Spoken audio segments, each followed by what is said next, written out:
Bonjour, soyez les bienvenus sur notre chaîne ActiveZen, sur YouTube ou sur odyssée.com. Pensez à vous abonner d'ailleurs sur notre chaîne Odyssée, puisqu'on ne sait jamais si YouTube continue à faire autant de publicité sur les audios. Ça peut être intéressant de les retrouver sur odyssée.com sans publicité, surtout pour les séances de méditation et d'hypnose. Donc voici la 23e capsule. Et j'ai eu le plaisir de vous présenter l'interview de Magali. J'espère avoir d'autres thérapeutes qui viendront intervenir sur nos chaînes pour vous présenter leur talent, leur art, leur passion. Sur cette 23e capsule, je vais répondre à une demande qui m'a été faite par une abonnée concernant le couple. Le couple, et on devrait d'ailleurs parler des couples, puisque comme vous le savez, il y a un certain nombre de couples, de thématiques de couple, et il est important de savoir dans quelle thématique de couple, à quel moment de transition vous vous trouvez dans votre couple. Et il m'arrive de recevoir en consultation des couples, donc ensemble ou séparément, pour traiter de ces transitions dans ces différentes thématiques de couple. Donc nous allons commencer par le premier couple, le plus évident, le plus simple, qui est le couple charnel, ou le couple, je dirais, passionnel, fusionnel, qui est donc généré par la rencontre d'un homme, d'une femme, de deux hommes ou de deux femmes, liés à une excitation physique, une attirance physique, pour des raisons objectives et souvent pour des raisons subjectives. Donc ces couples qui se forment sur la base du désir, de la pulsion, du désir de l'autre, du fantasme de l'autre aussi. Et donc ce premier niveau de couple est le couple le plus animal, le plus instinctif, le plus violent, le plus riche aussi, et bien évidemment il ne dure pas, en tout cas il dure le temps des hormones, et il est très rare que ce genre de couple vive ensemble longtemps et construise une vie pérenne sans passer par les transitions des différents couples que je vais énoncer. Donc ce couple-là, il est facile, il est à hauteur d'hormones, et dès que le niveau des hormones commence à baisser, eh bien le couple commence à se questionner, s'interroger, se demander finalement si ce n'était pas un emballement, un coup de cœur, qui a parfois généré la séparation d'autres couples, des gens qui étaient mariés, qui se sont séparés au profit de ce couple pulsionnel, passionnel, peut-être parce que dans leur vie les choses étaient plus calmes, plus ralenties, voire plus neutres, et qu'ils ont espéré trouver dans ce couple passionnel un nouveau départ, une nouvelle sensation de vie. Donc voilà le premier niveau de couple que nous sommes tous amenés à rencontrer sur notre chemin. Lorsque ce couple arrive donc à saturation des hormones, nous arrivons au couple conflictuel. Alors ce deuxième niveau de couple est en fait un couple qui d'un seul coup se désintoxique de sa passion et commence à voir l'autre pour ce qu'il est. Ce qui était charmant, agréable, amusant au début de la relation commence à devenir agaçant, fatigant, usant, pénible. Et lorsque ces premières tensions apparaissent, eh bien les blessures de chacun commencent à s'exprimer, et bien sûr au détriment de l'autre. En clair, chacun devient le miroir de la blessure de l'autre. Et là, effectivement, dans ce couple conflictuel, cela peut durer quelques mois, quelques années, voire toute la relation du couple, malheureusement, eh bien, les anathèmes fusent, la distanciation se met en place, le mépris, parfois la violence, et on a tendance à accuser l'autre de tous les maux de la terre et en tout cas de son propre malheur. Donc le couple conflictuel est la deuxième étape qui consisterait à dire eh bien, le masque de la toxicomanie passionnelle est tombé et nous nous regardons tel que nous croyons être.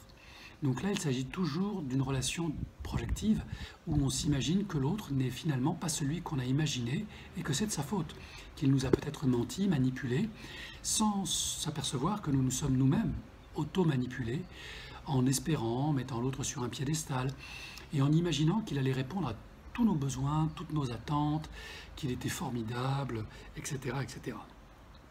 Ce deuxième couple passé, nous arrivons au troisième niveau de couple, après une certaine transition, bien sûr, qui peut générer des séparations, des breaks, etc., voire des tromperies ou des échanges, eh bien nous arrivons au troisième niveau de couple que j'appelle le couple adulte. Alors le couple adulte, ce n'est pas le couple où on s'ennuie, loin s'en faut.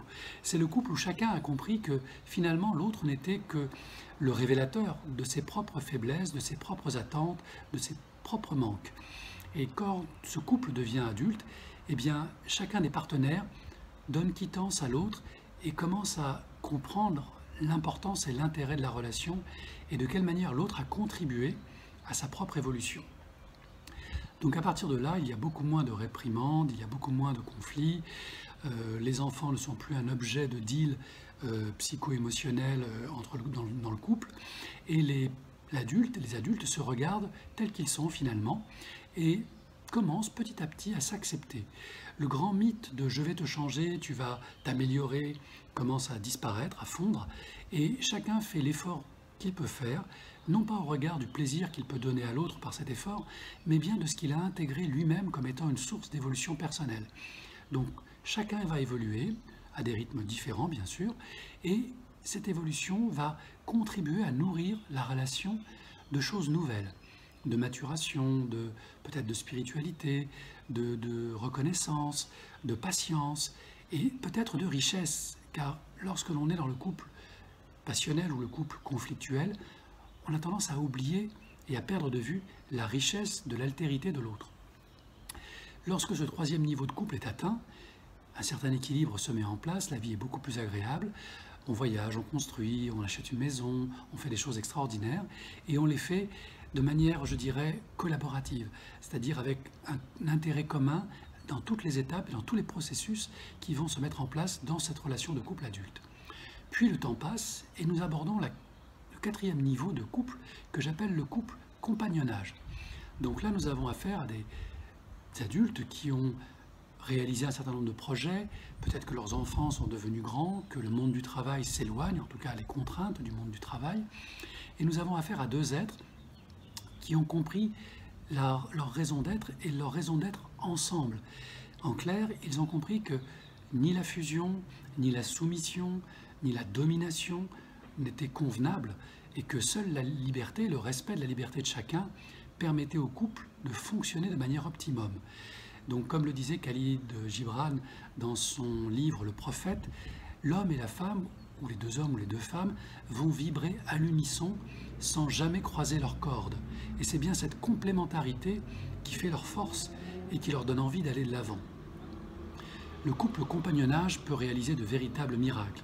Rénover un château, construire une entreprise, créer une association caritative pour le bien de tous. On prend conscience que l'ego n'est plus la pierre angulaire de son existence et encore moins la pierre angulaire du couple.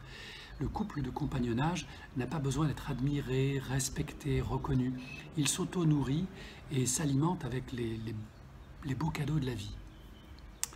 Lorsque ce cinquième niveau est atteint, donc le couple compagnonnage, nous arrivons au dernier niveau d'évolution du couple, qui peut être aussi le dernier niveau d'évolution individuelle, que j'appelle le couple spirituel.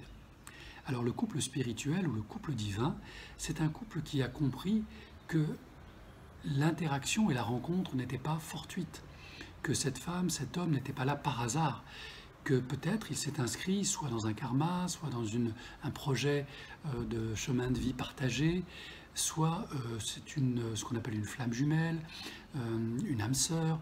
Donc là, on est vraiment dans la dimension spirituelle. Alors bien sûr, je ne vous demande pas de croire à tout cela, mais c'est simplement un moment où la personne ou les personnes vont se rendre compte qu'il y a autre chose, que ce n'est pas seulement la vie de couple, les enfants, la vie de famille qui les a construits, mais c'est peut-être quelque chose qui était déjà là avant même qu'ils n'en prennent conscience. Donc le couple divin ou le couple spirituel va commencer à œuvrer pour l'émancipation et la libération des autres. C'est donc un couple qui est au-delà du partenariat, au-delà de la dépendance affective, vous l'avez compris, et qui travaille dans ce que l'amour a de plus beau à offrir, c'est-à-dire vivre l'instant présent, être libre et rendre les autres libres. Et mieux encore, éclairer par leur propre amour le fait que l'amour inconditionnel existe, qu'il est réel, qu'il est en nous et autour de nous, et que lorsque cet amour vibre en nous, eh bien, il contribue comme un médicament spirituel à faire vibrer le cœur des autres à ce niveau-là. Et ça peut donner beaucoup de courage, beaucoup d'espoir à tous ces couples qui sont au début de leur chemin et qui se demandent si leur couple a un avenir. Eh bien, pour tous ces couples qui s'interrogent, il a l'avenir que vous lui donnerez. Votre couple, n'oubliez pas qu'il a créé une troisième entité. Cette entité, c'est la relation. Et votre relation, c'est votre bébé, c'est votre première création, avant même qu'il y ait peut-être des enfants dans votre vie, ou un animal domestique. Cette relation, c'est cette tierce partie de vous-même dans laquelle vous avez chacun investi et qui demande toute votre attention.